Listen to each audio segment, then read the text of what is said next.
ମା ଶ୍ରୀ ଅରବିନ୍ଦ ଗୁହ୍ୟ ଆଧ୍ୟାତ୍ମିକ ଜ୍ଞାନର 188ତମ ଅଧ୍ୟାୟକୁ ଆପଣମାନଙ୍କୁ ସ୍ୱାଗତ। ଏପିସୋଡ ନମ୍ବର 188 ଦ ସିକ୍ରେଟ ନଲେଜ, ପେଜ 61 ଲାଷ୍ଟ ଏବଂ 61 ଲାଷ୍ଟ ଏବଂ 62 ର ଆରମ୍ଭ ଦୁଇଟି ଲାଇନ ଆପଣଙ୍କୁ ଆମେ ଆଜି ଆଲୋଚନା କରିବା। ଆଉ ଆଲୋଚ୍ୟ ବିଷୟବସ୍ତୁ ହଉଛୁ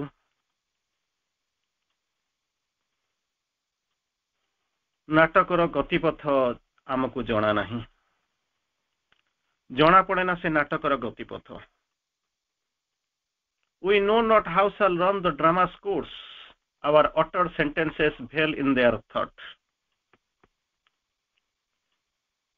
ଗତ କାଲି ଆମେ ଯୋଉ ଗୋଟେ ଲାଇନ ଆଲୋଚନା କରିଥିଲେ, here on the earth where we must fill our parts, ଏ ପୃଥିବୀରେ ଯେଉଁଠି ଆମେ ଆମର ଭୂମିକାର ଅଭିନୟ ପୁରା କରିବାକୁ ହବ, ତେଣୁ ଆମକୁ ଯୋଉଟି ରୋଲ ଦିଆଯାଇଛି, ଗତ କାଲି ଆମେ ବିକ୍ଷିପ୍ତ ଭାବରେ ଆଲୋଚନା କରିଥିଲେ, ସେଇ ରୋଲଟିକୁ ଆମେ ପରିପୂର୍ଣ୍ଣ କରିବା ସଚେତନ ଭାବରେ, ନିଷ୍ଠାର ସହିତ, ଏବଂ ଶେଷ ପର୍ଯ୍ୟନ୍ତ ଆମକୁ ସେ ରୋଲଟି ପରିପୂର୍ଣ୍ଣ କରିବାକୁ ପଡିବ। କୋଉ ରୋଲ ଦିଆଯାଇଛି ଆମେ ଜାଣିନୁ। ନାଟକଟି କୁଆଡେ ଯିବ, କେମିତି ଯିବ, କୋଉଠି ଯାଇକି ପହଞ୍ଚିବ, ସେସବୁ ଆମକୁ ଜଣା ନାହିଁ। ତାର ଆରମ୍ଭ କେଉଁଠି ଥିଲା ହେଇଥିଲା ଏବଂ ଶେଷ କେଉଁଠି ହବ ତାହା ମଧ୍ୟ ଆମେ କହିପାରିବା ନାହିଁ। ଶେଷ ପଟଟା କମେଡି ହବ, ଟ୍ରାଜେଡି ହବ, ଟ୍ରାଜି କମେଡି ହବ, କମି ଟ୍ରାଜେଡି ହବ, ସେ କଥା ଆମେ କହିପାରିବନି। ମିଳନାନ୍ତକ ହବ କି ବିଚ୍ଛେଦାନ୍ତକ ହବ କହିପାରିବନି। କେବଳ ଆମକୁ ଗୋଟିଏ ଜିନିଷ ଦିଆଯାଇଛି, କଣ ନା ଯିଏ ଲେଖିଛନ୍ତି ଯେ ଏ ନାଟକର ସ୍ରଷ୍ଟା, author and actor is with us for rolls, ସିଏ ହଉଛନ୍ତି ସବୁ କିଛି, ନିଜେ ଅଥର, ନିଜେ ଆକ୍ଟର, ସିଏ ହଉଛନ୍ତି ଦୃଶ୍ୟପଟ ମଧ୍ୟ, ରଚୟିତା, ଅଭିନେତା ଏବଂ ଅଭିନୟର ଦୃଶ୍ୟପଟ। କେବଳ ଆମକୁ ଗୋଟିଏ କିଛି କ୍ୟାରେକ୍ଟର ଅଛି, ଆମକୁ ଗୋଟେ ଗୋଟେ ରୋଲ ଦିଆଯାଇଛି ଏବଂ ଆମକୁ କୁହାଯାଇଛି କେବଳ ସେଇ ଷ୍ଟେଜରେ ଠିଆ ହେବା ପାଇଁ, ଏବଂ ଯୋଉ ରୋଲଟି ଦିଆହେଇଛି ତାକୁ ଆମେ ନିଷ୍ଠାର ସହିତ ପାଳନ କରିବା ପାଇଁ। ଆମେ ଅଧିକ କିଛି ଜାଣିବା ଦରକାର ନାହିଁ। ତେଣୁ ଏଇଭଳି ଅବସ୍ଥାରେ ଆମେ ବର୍ତ୍ତମାନ ଯେତେବେଳେ ଯାଇକି ପହଞ୍ଚୁଛି, ମନେ କରନ୍ତୁ ଆପଣ ଡ୍ରାମା କରୁଛନ୍ତି, ସପୋଜ ଲେଟ୍ ଆପଣ ନାଟକ କରୁଛନ୍ତି, ଆପଣ ଗୋଟେ ରୋଲ ଦିଆଯାଇଛି, ଆପଣ ଜାଣନ୍ତିନି କଣ ସେ ନାଟକ କୋଉଠି ଯିବ, କେମିତି ପହଞ୍ଚିବ, ଆପଣ ଜାଣିନାହାନ୍ତି, ରୋଲ କରିବେ ଏବଂ ସେ ତାର ଗତି କୁଆଡେ ହବ, କେଉଁଠି ଯାଇବ ଆମେ ତାକୁ ଜାଣୁନା। ଆଉ କଣ ହବ, ଯୋଉ ସଂଳାପ ଉଚ୍ଚାରଣ କରୁ ଆମେ, ଯୋଉ ମଝିରେ ମଝିରେ ଯୋଉ କହୁଛୁ, ଯୋଉ ଡାଇଲଗ କହୁଛନ୍ତି ଆପଣ, ସେ ଯୋଉ ଡାଇଲଗ ସଂଳାପ ଯୋଉ ଉଚ୍ଚାରଣ କରୁଛୁ, ସେଥିରେ କଣ କରୁଛନ୍ତି, ସେ ପ୍ରକୃତି ପୁରୁଷଙ୍କର ଯୋଉ ପ୍ରଚ୍ଛନ୍ନ ଭାବନା ପ୍ରଚ୍ଛନ୍ନ ହେଇକି ଲୁଚିକି ରହିଥାଏ। ଆପଣ ଭାବନ୍ତୁ ନା ଯେ ମୁଁ ଏମିତି ଗୋଟେ କହିଦେଲି, ସମଟାଇମ୍ସ ଏମିତି ବି ହେଇଥିବ, ସମଟାଇମ୍ସ ଆପଣଙ୍କୁ ସବୁବେଳେ କହୁଛି, ଏମିତି ଗୋଟେ ଡାଇଲଗ କହିଥାଏ ଯୋଉଥିରେ ଲେଖା ବି ହେଇନଥିବ, ସମ୍ଭବ। ଏମିତି ମଧ୍ୟ ସେ ନାଟକରେ ଗୋଟେ ଲେଖା ହେଇନଥିବ, ସେଭଳିଆ ଗୋଟେ ଡାଇଲଗ ମଧ୍ୟ ଆପଣଙ୍କୁ ବାଟରୁ ବାହାରି ଯାଇଥିବ। ଆପଣ ତାପରେ ବସିକି ଆସିକିରି ବସିବାରେ ଏଇଟା ତ ଲେଖା ହେଇନଥିଲା। ଇଭେନ୍ ବି ରିହର୍ସାଲ କଲାବେଳେ ବି ମଝିରେ ମୁଁ କେମିତି କଣ କହିଦେଲି ନା, ତା ମଧ୍ୟ ଲେଖା ହବାର ଥିଲା, ଭଗବାନ ଚାହୁଁଥିଲେ ତ କରିବା ପାଇଁ। ତେଣୁ Nothing is void or van. ଯେତେବେଳେ ଆମେ ଭାବୁ ଆମେ ବହୁତ ଜ୍ଞାନୀ, ଓଭର ସ୍ମାର୍ଟ, ଆମେ କଣ କଣ କରିଦେବା, ସେସବୁ ଜିନିଷ କିଛି ହୁଏ ନାହିଁ। ଯାହା କିଛି ହେଇଥାଏ ସବୁ ଲେଖା ହେଇକି ରହିଥାଏ। ଯାହା ନ ଲେଖା ହେଇକି ରହିଥାଏ ତାକୁ ମଧ୍ୟ ଭଗବାନ ଚାହାନ୍ତି ଯେ ଆମର ତରଫ ପୂରଣ ହେଇଯାଉ। ଅଧିକାଂଶ ସମୟରେ ଆମେ ଯେତେବେଳେ ଯାଉ, ଆମେ ଭାବୁ ଯେ ଏଇଟା ଏମିତି ନ ହେଇ ସେମିତି ହେଇଥିଲେ କେମିତି ହେଇଥାନ୍ତା। ଏଇ ଯୋଉ ଭାବନାଟା ମୋ ଭିତରେ ଆସୁଛି, ସେଟା ମଧ୍ୟ ଭଗବାନ ଚାହୁଁଛନ୍ତି, ତାକୁ ବି ଅସ୍ୱୀକାର କରିପାରିବେ। ଏଇଟା ଏମିତି ନ ହେଇ ସେମିତି ହେଇଥିଲେ କେମିତି ହେଇଥାନ୍ତା, ଏଇଟା ବୋଧହୁଏ ଭଲ ହେଇଥାନ୍ତା, ଠିକ ଅଛି, କିନ୍ତୁ ମା ବି ଚାହୁଁଛନ୍ତି, ଭଗବାନ ବି ଚାହୁଁଛନ୍ତି ଏଇଟା ସେମିତି ହେଇଥିଲେ ବୋଧହୁଏ ଭଲ ହେଇଥାନ୍ତା। ଯଦି ତାର କିଛି ବଦଳେଇବାର କିଛି ସମ୍ଭାବନା ଆସୁଛି, ସେଥିରେ ମଧ୍ୟ ଭଗବାନ ସେଥିରେ ରାଜି ହଉଛନ୍ତି। କାରଣ ଶ୍ରୀ ଅରବିନ୍ଦଙ୍କ ସାବିତ୍ରୀ ଅନେକ ଥର କରେକ୍ସନ ମଧ୍ୟ ହେଇଛି, କ୍ରିଟିକାଲ କମେଣ୍ଟସ, କ୍ରିଟିସିଜମ ମଧ୍ୟ ଆସିଛି, ତାକୁ ମଧ୍ୟ କରେକ୍ସନ କରିଛନ୍ତି, କେତେବେଳେ ମନା କରିଛନ୍ତି ମୁଁ କରିବି ନାହିଁ। ତେଣୁ ଭଗବାନ ସବୁବେଳେ କଣ ହଉଛନ୍ତି ନା ଫ୍ଲେକ୍ସିବଲ। ଆମେ ହଉଛୁ ଅହଙ୍କାରୀ, କରିବି ନାହିଁ, ଭାଙ୍ଗିଯିବି ବରଂ ଗୋଡେଇ ହେବି ନାହିଁ, କିନ୍ତୁ ଭଗବାନ ସେମିତି ନାହିଁ, ଅବସ୍ଥାକୁ ଜାଣିକରି ଆପଣ ଜାଣନ୍ତି। ତେଣୁ ଆମେ ଯୋଉ ଦୁଇଟି ଲାଇନ ଆମେ ପଢୁଛୁ, we know not how shall run the drama's course, ଗତିପଥ କେଉଁ ପଥ ଦେଇକରି ଯିବ ଆମକୁ କିଛି ଜଣା ନାହିଁ, କିନ୍ତୁ ଆମକୁ ରୋଲ କରିବାକୁ ଅଛି, ଠିଆ ହେଇକରି ଡାଇଲଗ କହିବାର ଅଛି, ଷ୍ଟେଜ ଉପରେ ଠିଆ, ଦୃଶ୍ୟପଟରେ ଆମକୁ ଷ୍ଟେଜରେ ଠିଆ ହେବାର ଅଛି, ଠିଆ ହଉଛି। आवर अटर्ड सेंटेंसेस जो वाक्य गुड़ाक आम कहूँ अटर माने कहवा उच्चारण करवा अटर्ड माने उच्चारित वाक्य गुड़ाक भेल इन देयर थॉट्स सेमानंकर भावना तारी भितरे पुरुष और प्रकृति भावना कौन कर प्रच्छन्न होगी रही तेना आम ही तो ठार गढ़ाई छांचे गढ़ी जी गढ़ी सी से एक ही चेतना एक ही दर्शन एक ही सत्ता किसी केवल दुईटा रूप देखुचु भावना सबस्टांस सीए सोल सीए गढ़ी जी से द्वारा ट्रेनिंग पाई सी गढ़ुंट सी से चेतना गढ़ी प्रतिमूर्ति आणिक आमको थोड़ी तेणु आम भी कौन अलग आसवा किंतु पार्थक्य हूँ भीतर अहंकार नहीं से गढ़ी थोड़ी आम भीतर से अहंकार अच्छी आम भावुँ सब बोधे आम करदे जदि एतिक न करी भावतु भगवान काम आम केवल करने आसी तेणु असुविधा कहीं हाँ जो मुझे भावुँ जो मो कम करुच्ची मो कम आम कम से झगड़ा लगुच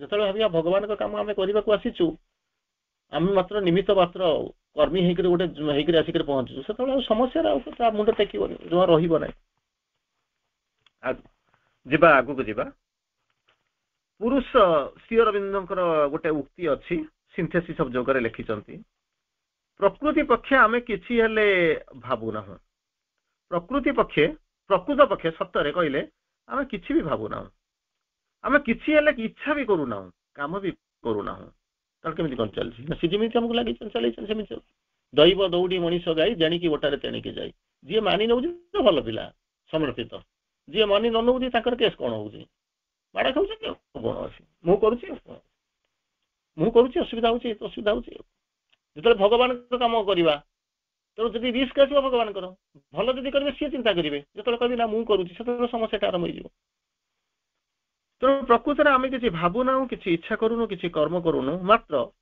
आमको क्षेत्र रूपे व्यवहार करी भावनाटा उदित हुए उदय होदी बेस आम रखिले केमी कौन हम भगवान काम कहते कौन ना कराऊ थाई मुही केमी करजे कौन आस बाटी आने ना गाड़ी चलेबे क्या गोटे मध्यम रूप से बाछे से मध्यमटा को तेणु आम कौन करुचु आमको क्षेत्र रूपे व्यवहार करके गोटे बेस करुँच मन करतु हनुमान को बाछी विभीषण को बाछी सुग्रीव को बाछी सब तो आवश्यकता थिला अर्जुन को बाछिले परवर्ती समय अर्जुन को बाछी प्रहलाद गोटे समय बछा होकर आसी भावतु देखी दिंतु क्या ये सब आवश्यकता थिला गोटे बेस नहीं से कम करेंगे तेणु आम हूँ समस्ते गोटे कौन हूँ आमको से एक क्षेत्र रूपे गोटे बेस रूपे नहीं जाइए कौन है व्यवहार कर जो भावना से जो उदय होमरी मध्य कम करुँच आम भावुचे बोधे आम सब यह कर माड़गोल भी होना आपण कौन आम कौन माड़गोल हो जो लड़ाई सरीगला कौन अर्जुन भी कहून कि युद्ध मुझे सब जाक जानी सारा भी जान ना जो शेष युद्ध सरीगला बिलिक आसुंच रथ आसिक रहा श्रीकृष्ण कहते अर्जुन को कहते तुम ओल्ल पड़ आगे ओल्ल पड़ा ना आप ओल्लाऊना पचार ना तू शीघ्र ओल्ला आज्ञा मानिला ओल्ल गला श्रीकृष्ण हठात डेई पड़े डेई पड़ा अर्जुन किसी बुझी पाऊना कौन हो गला एमती झटकी देखला बेलू माने बम्बार्डिंग हो रथटा उड़ी जाऊँ सी किसी बुझी पारूना एड़े बड़ वीर युद्ध सारिक आसी जो अहंकार ये केमी कौन हो गला ना तू कौन बुझीपारू तू जो बुझीपार कहीं आउ मत आस कहीं पड़ी था अनेक अपशक्ति भर थी कि तोर किसी क्षति कर मुझे रही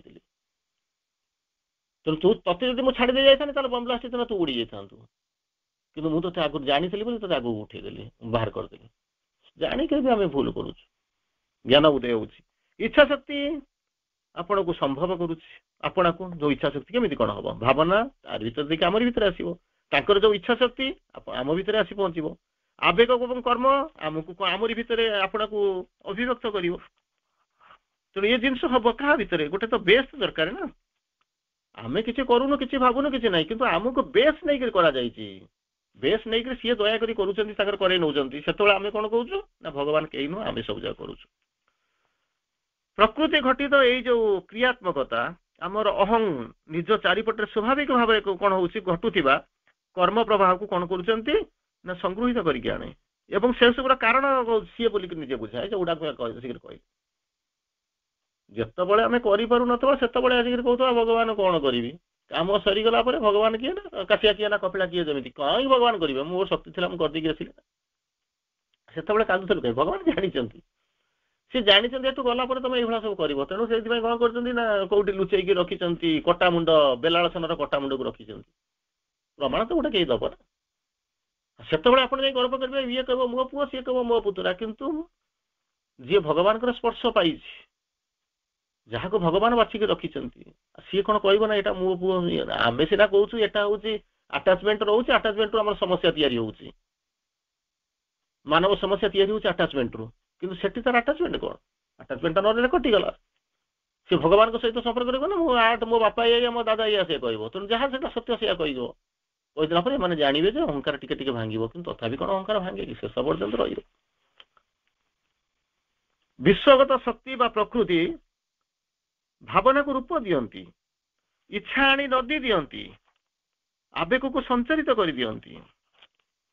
ସେଇ ଯୋଉ ଶକ୍ତି, ବିଶ୍ୱଗତ ଯୋଉ ଶକ୍ତି ବା ପ୍ରକୃତି ବୋଲି ଯାହା କହୁଛନ୍ତି, ବିଭିନ୍ନ ପ୍ରକାର ବିଭିନ୍ନ ଶବ୍ଦ ୟୁଜ କରୁଛନ୍ତି। ତେଣୁ ବିଶ୍ୱଗତ ଶକ୍ତି ବା ଯୋଉ ପ୍ରକୃତି ବୋଲିକରି କହୁଛନ୍ତି, ସେ କଣ କରୁଛନ୍ତି, ଭାବନାକୁ କଣ ରୂପ ଦିଅନ୍ତି, ଇଚ୍ଛାକୁ ଆଣିକି ତାଙ୍କର ଯୋଉ ଇଚ୍ଛା, ଆମ ଇଚ୍ଛା ନୁହେଁ, ଆମ ଉପରେ ଲଦି ଦିଅନ୍ତି, ଆମ ଆବେଗ ତାକୁ କଣ ସଞ୍ଚାରିତ କରିଦିଅନ୍ତି। ଆମ ଶରୀର, ମନ ଏବଂ ଅହଂ କ୍ରିୟାଶୀଳ ଶକ୍ତିର ଗୋଟିଏ ସମୁଦ୍ରର, କ୍ରିୟାଶୀଳ ଶକ୍ତିର ସମୁଦ୍ରର ଗୋଟିଏ ଗୋଟିଏ ତରଙ୍ଗ ପରି ହୋଇ ରହିଥାନ୍ତି, ଗୋଟିଏ ଗୋଟିଏ ତରଙ୍ଗ ପରି ହେଇଥାନ୍ତି। କେହି ସେ ଶକ୍ତିର ସମୁଦ୍ରକୁ ଶାସନ କରନ୍ତି ନାହିଁ କିମ୍ବା ସେଇଠି ଦ୍ୱାରା ଶାସିତ ବା ପରିଚାଳିତ ହୁଅନ୍ତି। ମନେ କରନ୍ତୁ ଆପଣ ସମୁଦ୍ର କୂଳରେ ଅଛନ୍ତି, ଗୋଟେ ଲହରୀ ମାଳା ଆସୁଛି, ପ୍ରବଳ ବେଗରେ ଲହରୀ ମାଳା ଆସୁଛି। ସେଇ ଯଦି କହିବ ଲହରୀ ମୋର ଶକ୍ତି ଏତିକି ଅଛି, ମୁଁ ହଉଛି ସମୁଦ୍ର, ସମୁଦାୟ ସମଗ୍ର ସମୁଦ୍ର, ହସିବା ବ୍ୟତୀତ ଅନ୍ୟ କିଛି ଅଛି? ଠିକ ସେଇଭଳିଆ ଆମେ ମଧ୍ୟ ସେଇଭଳିଆ କରୁଛୁ। ବିରାଟ ବିରାଟ ବିଶ୍ୱ ଯୋଉଠିକି କଳ୍ପନା ପାଉନି, ମନ ପାଉନି, କଳ୍ପନା କରିପାରୁନି, କାଲକୁଲେସନ କାମ କରୁନି, ସବୁ ଯାକ ପାଠ ଭୁଲ। ସେଇଭଳିଆ ଏକ ବିଶ୍ୱରେ ଆମେ ଆମର ଗୋଟେ ଧୂଳି କଣା ବି ହବା ପାଇଁ ଆମକୁ ଯୋଗ୍ୟତା ନାହିଁ। କିନ୍ତୁ ଆମେ କହୁଛୁ ଯେ ବୋଧେ ଆମକୁ ଛାଡ଼ିଲେ ଦୁନିଆ କିଛି ହୁଏନି, ଆମେ ହଉଛୁ ସବୁ ଯାକର ଆରମ୍ଭ ଆଉ ଶେଷ ଆମ ଠାରେ। ତାହେଲେ କଣ ହବ? ଭୁଲି ଯାଉଛୁ ସେଇ ଶକ୍ତିର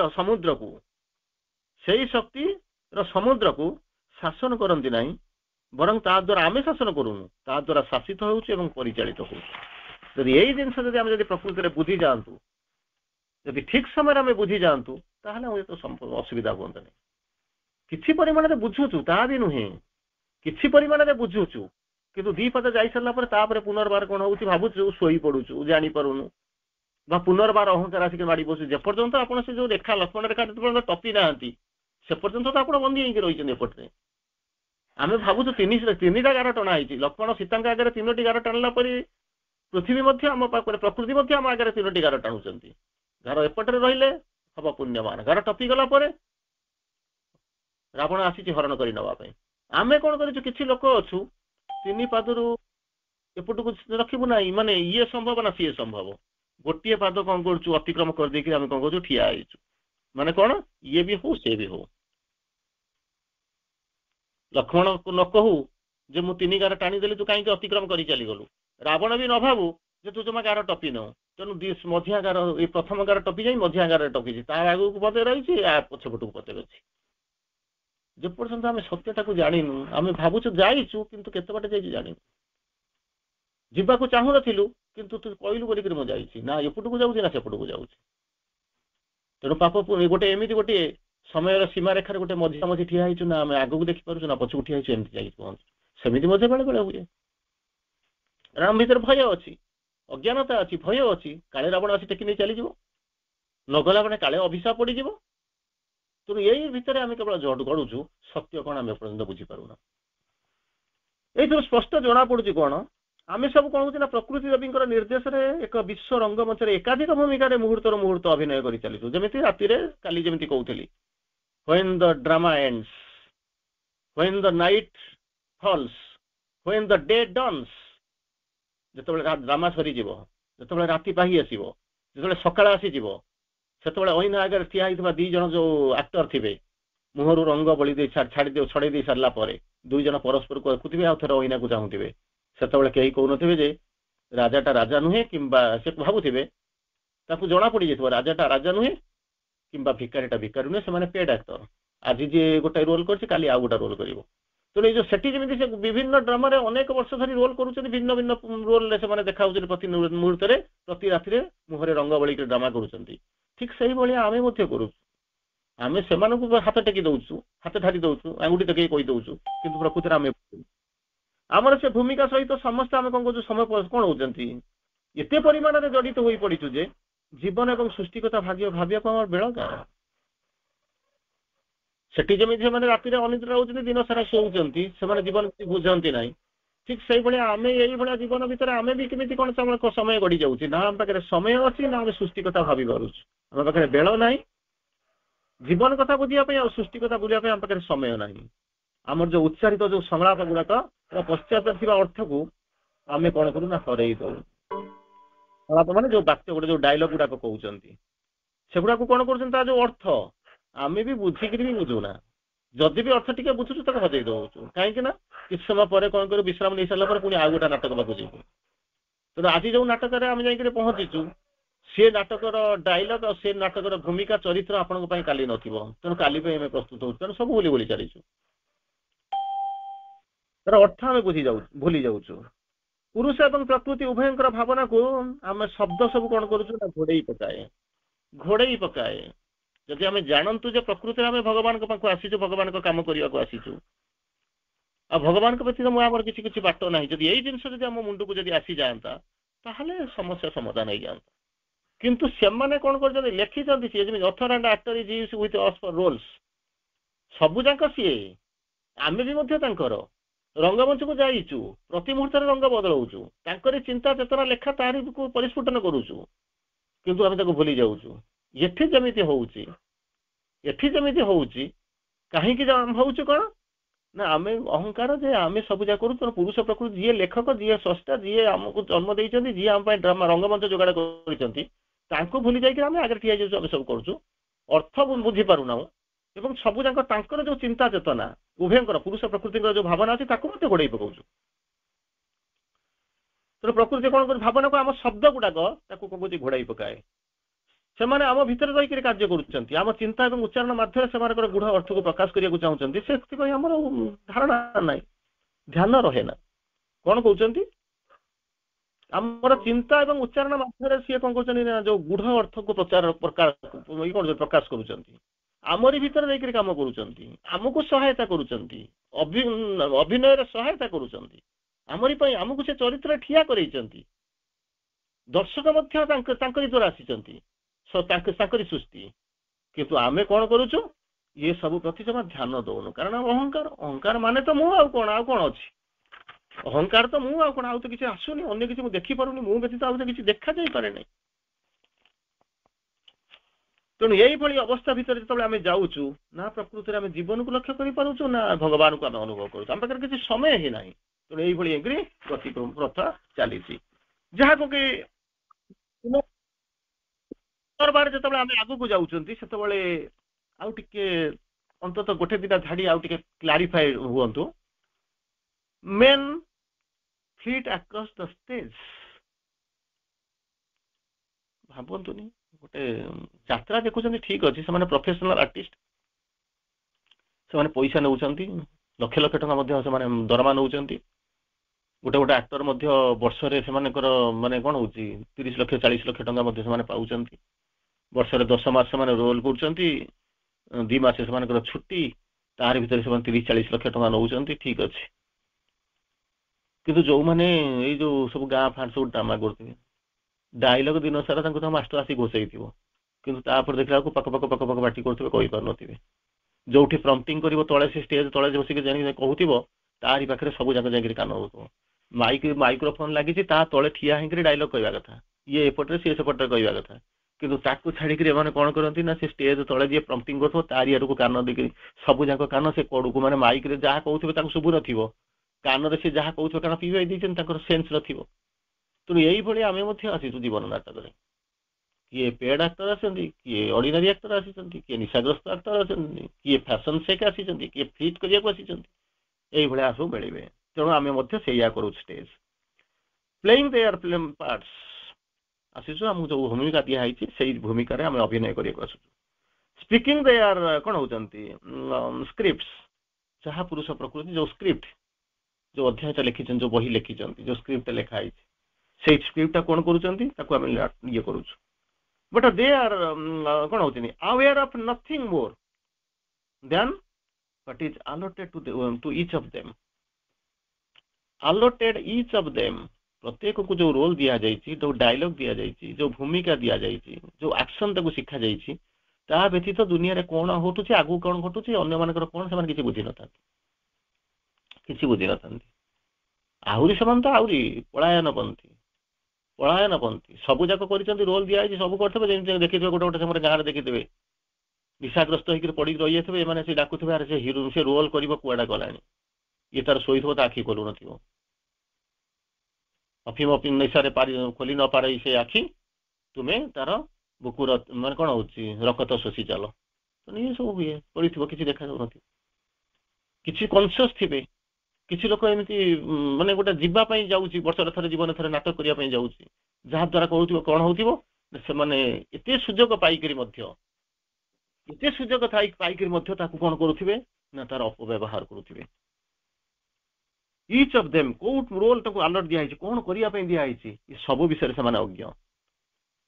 ଦେ ଆର୍ ଇଗ୍ନୋରାଣ୍ଟ ଅଫ୍ ଦ ପ୍ଲଟ୍, ନାଟକର କଥାବସ୍ତୁ କିଛି ଜାଣନ୍ତିନି, ignorant of their plot and of the direction, ଯୋଉ କୋଉ ଦିଗରେ ଯିବ, କୋଉଠି ଦିଶା ନିର୍ଦ୍ଦେଶ ହେଇଛି, ତାକୁ କ'ଣ ଡିରେକ୍ସନ ଦିଆହେଇଛି କିଛି ଜାଣନ୍ତି ନା। Direction in which the plot proceeds, ଆସୁଛନ୍ତି ବାପା ମା ଛୁଆ ଗୋଟେ ଗାଁରେ ବାହାରିକି ଯାଉଛନ୍ତି ବସ୍ ଧରିବା ପାଇଁ, କି ସମୟରେ ଯିବାକୁ ଚାଲୁଛନ୍ତି, ସେମାନେ ଘରୁ ବାହାରିଲା ବେଳେ ସେ ଭାବିଛନ୍ତି ଘରୁ ବାହାରିଥାନ୍ତେ ମୋର ଲୁଟ୍ ହେଇଯିବ, କି ଆମେ ହଜିଯିବୁ, କି ଗୋଟେ ଚୋରି କରି ନେଇଯିବ, କି ଡକାୟତ ଆସିବ, କ'ଣ ଗୋଟେ ହବ, ସେ ବାହାରି ନଥାନ୍ତେ। ସେ ବାହାରିକି ପଳେଇ ଆସିଛନ୍ତି, କୁଆଡେ ଯିବେ କ'ଣ କରିବେ ଜାଣିନାହାନ୍ତି, ଜିନିଷପତ୍ର ମୁଣ୍ଡେଇଛନ୍ତି, ଚାଲିଛନ୍ତି। ମାଟା ଛୁଆକୁ ଧରିଛି, ବାପ ଜିନିଷ ମୁଣ୍ଡେଇ ଚାଲିଛି, ଏଇ ସମୟରେ ହଠାତ୍ ଡକାୟତ ଆସି ଯାଉଛନ୍ତି, ଭିଲେନ ମାନେ ସବୁ ଆସି ଯାଉଛନ୍ତି, କ'ଣ ଗୋଟା ହଉଛି, ସେମାନେ ଜାଣିନାହାନ୍ତି କିଛି ଗୋଟା ଘଟି ଯାଉଛି, ସବୁ ଅଲଗା ଅଲଗା ହେଇଯାଇଛନ୍ତି, ଖୋଜି ଚାଲିଛନ୍ତି। ପୁଣି କେତେବେଳେ ମିଳନ ହବ, ଗୋଟେ ସମୟ ଆସିକି ପହଞ୍ଚିବ, ଆପଣ କହନ୍ତି ଆପଣଙ୍କ ଭାଷାରେ ଯାତ୍ରା ସରିବ ରାତିଟା ପରେ, ନହେଲେ 3 ଘଣ୍ଟା ପରେ, ନହେଲେ 2 ଘଣ୍ଟା 2.5 ଘଣ୍ଟା ପରେ ଯାତ୍ରା ସରିବ, ବୁଲିକି ଆସିକି ପହଞ୍ଚିବେ। କିନ୍ତୁ ଆରମ୍ଭ କେବେ ଆମେ ଜାଣିନଥାଉ, କୋଉ ଡିରେକ୍ସନରେ କୋଉ ଦିଗରେ ଯାଉଛି ତାହା ଆମେ ଜାଣିନୁ।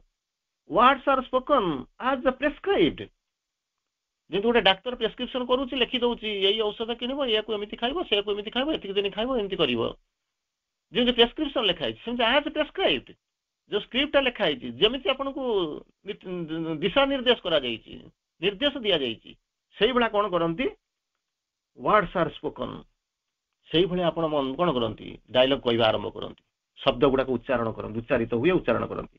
ଆଣ୍ଡ ହାର୍ଡ ଦ ଆର୍ଟିକୁଲେଟେଡ, ହାର୍ଡ ଆଜ୍ କ'ଣ ହଉଛନ୍ତି ପ୍ରେସ୍କ୍ରାଇବ୍ଡ ଆଣ୍ଡ ହାର୍ଡ ଆଜ୍ ଆର୍ଟିକୁଲେଟେଡ, ଯେମିତି ପ୍ରନାଉନ୍ସିଏସନ କରାହଉଛି, ଯେମିତି ଉଚ୍ଚାରିତ ହୁଏ, ସେଇଭଳିଆ ସେ କ'ଣ କରନ୍ତି, ଶୁଣାଯାଏ, ଏବଂ ପ୍ରେସ୍କ୍ରାଇବ୍ ମଧ୍ୟ ସେଇଭଳିଆ କରାଯାଏ, ଏଇ ଜିନିଷ କରାଯାଏ।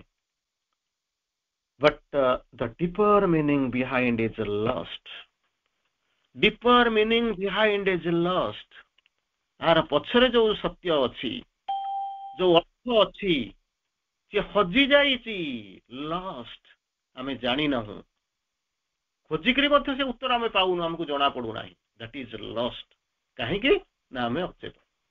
ଯଦି ସଚେତନ ଥାନ୍ତେ, ଯଦି ହୁଏତ ଆପଣମାନଙ୍କ ଭିତରେ କିଛି କେହି ଥିବେ, ସେ ତାକୁ ଅନ୍ତତଃ ଗେସ୍ କରିନେବେ ଯେ ଏଇଟା ହଉଛି, ତାପରେ ଏଇଟା ହବାକୁ ଯାଉଛି, ଅନ୍ତତଃ ସେ ଫିଲ୍ଡରେ ଆପଣଙ୍କର କିଛି କିଛି ଇଏ ଅଛି, ତା ଭିତରେ କିଛି କିଛି ମାଷ୍ଟରୀ ଅଛି, ବା କିଛି କିଛି ଧାରଣା ଅଛି, ତେଣୁ ଆପଣ ଗେସ୍ କରିନେବେ। କାହିଁକି ନା କିଛି ବାଟ ଗଲେଣି, ସେ ଶୈଳୀ ସହିତ, ସେ ନାଟକ ସହିତ, ୟାର ଗତିପଥ ସହିତ ଆପଣ କିଛି ପରିମାଣରେ ସମ୍ପୃକ୍ତ, ଜାଣିଛନ୍ତି।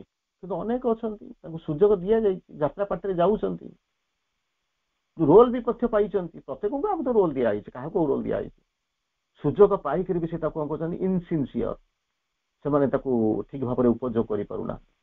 ଯୋଉ ସମସ୍ୟା ପାଇଁ କ'ଣ ହଉଛି ନା, ପ୍ରକୃତି ଆମକୁ କରିଦେଇ ସାରିଲା ପରେ ଆମେ ଏମିତି ଶବ୍ଦ କରୁଛୁ ଯୋଉଟା କି ତାଙ୍କର ଚିନ୍ତାଧାରା ଫେଲ ହେଇଯାଉଛି, ସେ ଯାହା ଲେଖିଛନ୍ତି ଆମେ ତାକୁ ଓଲଟା କରୁଛୁ, ଯେମିତି ନିର୍ଦ୍ଦେଶନା ଦେଇଛନ୍ତି ଆମେ ତାର ଓଲଟା କରୁଛୁ।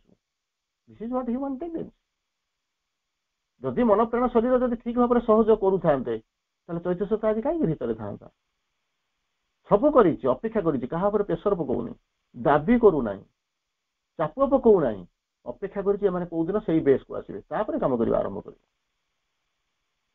ଠିକ ସେଇଭଳିଆ ଭଗବାନଙ୍କୁ ଦେଖିଛନ୍ତି, ରୁହ ଗୋଟେ ସମୟ ପର୍ଯ୍ୟନ୍ତ ରୁହ, ଆସନ୍ତୁ ସେମାନେ ପ୍ରସ୍ତୁତ ହୁଅନ୍ତୁ।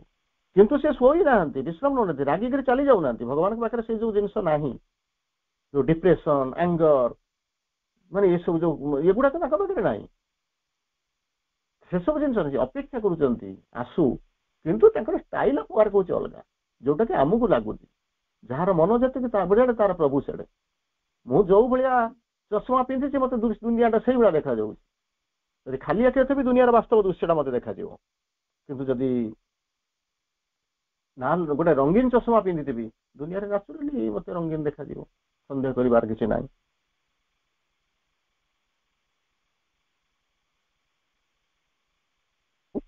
ଆମେ ଆସନ୍ତା କାଲି ସନ୍ଧ୍ୟାବେଳେ ଯିବା। ବନ୍ଦେ ମାତରମ୍। ଧନ୍ୟବାଦ, ବିଦାୟ, ଗୁଡ୍ ନାଇଟ୍।